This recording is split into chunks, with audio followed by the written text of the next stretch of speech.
Vamos voltar a falar de Jair Bolsonaro. A gente preparou uma arte, né, com base nas informações do TSE, mostrando o que Bolsonaro disse e por que ele disse inverdades. Eu vou pedir para a gente pegar a primeira tarja lá do Abre, que eu acho que ela avança um pouquinho no que explica para o eleitor em relação a esse processo.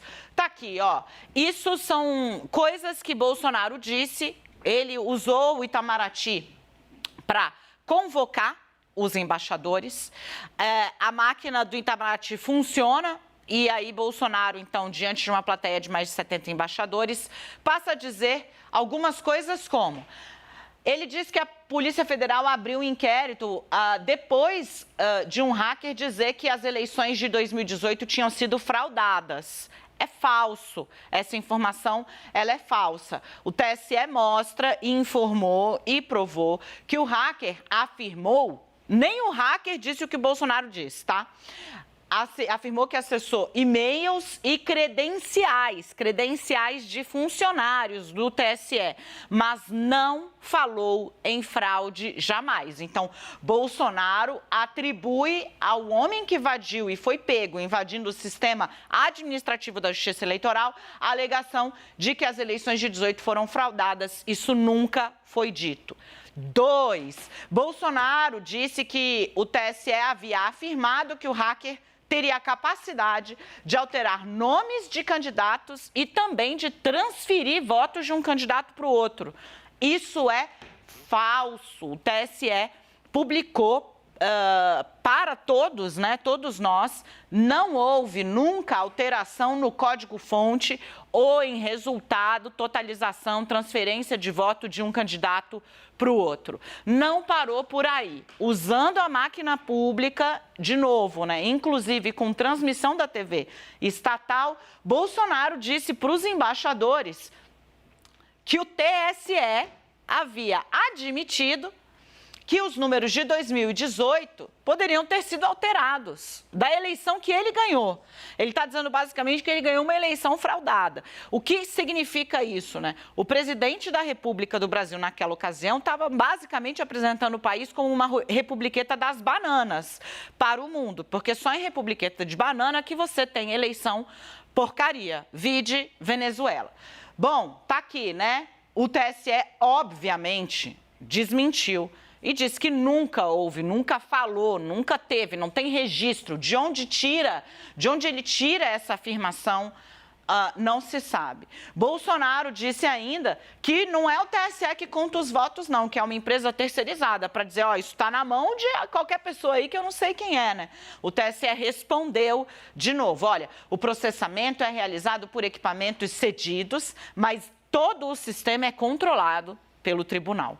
Esses são alguns dos exemplos das inverdades que foram ditas por Jair Bolsonaro aos embaixadores nessa ocasião aqui, quando levou ele a ter esse parecer do Ministério Público pela inelegibilidade. O que é importante você relembrar ainda de acordo com esse caso? É importante você saber que foram tantas as inverdades que a Transparência Internacional preparou um documento, usou dados da agência Lupa e disparou para todos os mais de 70 embaixadores e demais interessados que haviam comparecido a esse ato chamado pelo Bolsonaro, classificando como um atentado à democracia e baseado em falsidades, como vocês podem ver aqui, o que o então presidente havia feito.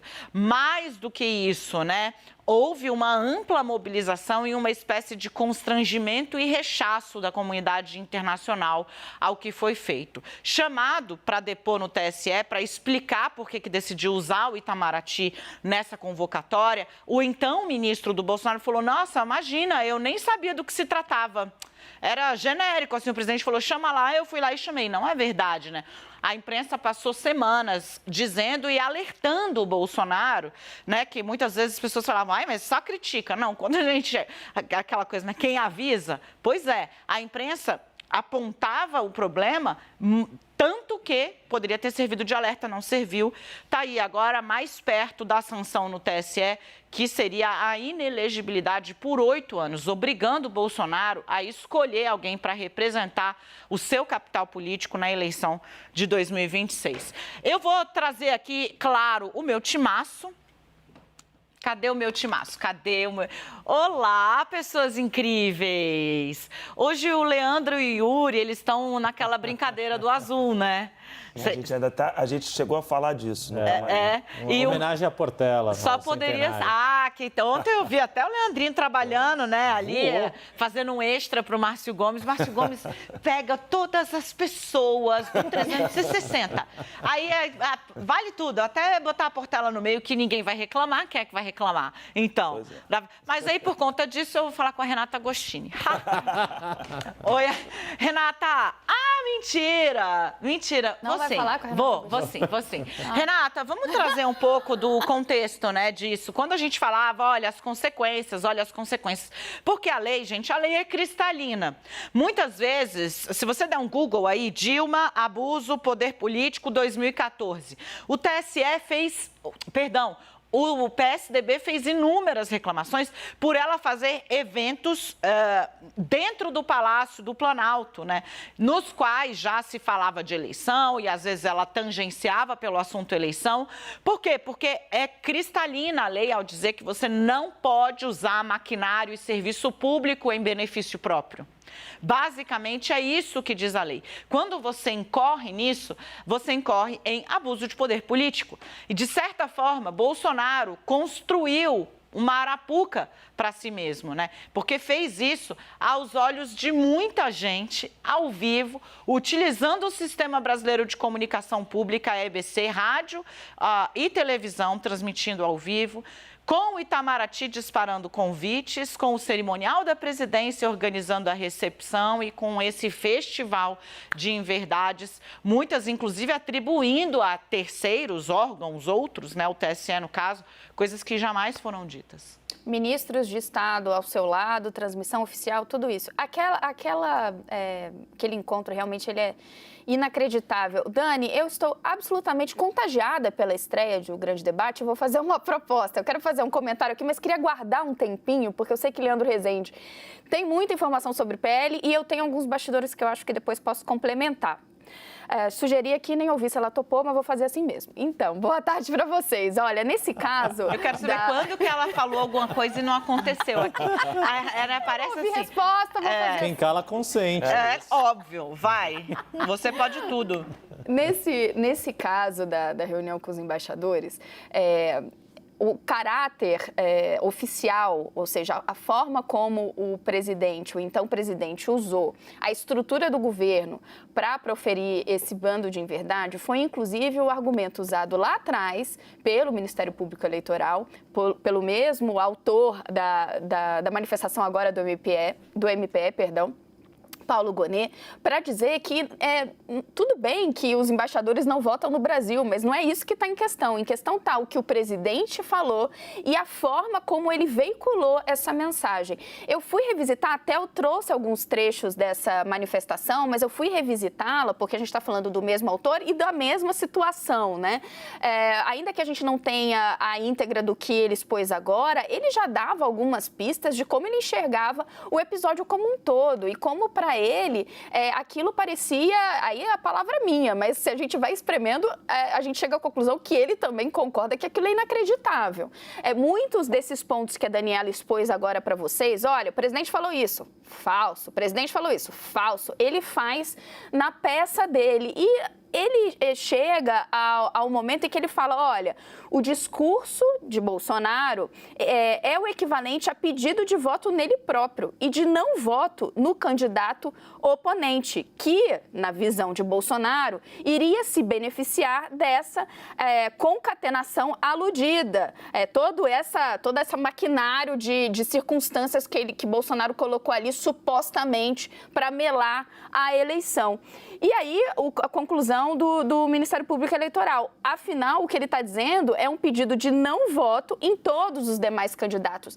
Esse é um ponto que me pareceu muito central na argumentação dele, porque quando Bolsonaro vai tentando destruir todo o sistema eleitoral, diz que ele é frágil, diz que o TSE não vê direito, diz que integrantes da Justiça não são sérios, né? Porque ele também fez acusações ali contra ministros do Supremo Tribunal Federal e da própria Justiça Eleitoral. Ele estava tentando colocar a impressão para quem o via, e ali não só os embaixadores, mas os eleitores como um todo, de que era para desconsiderar a eleição.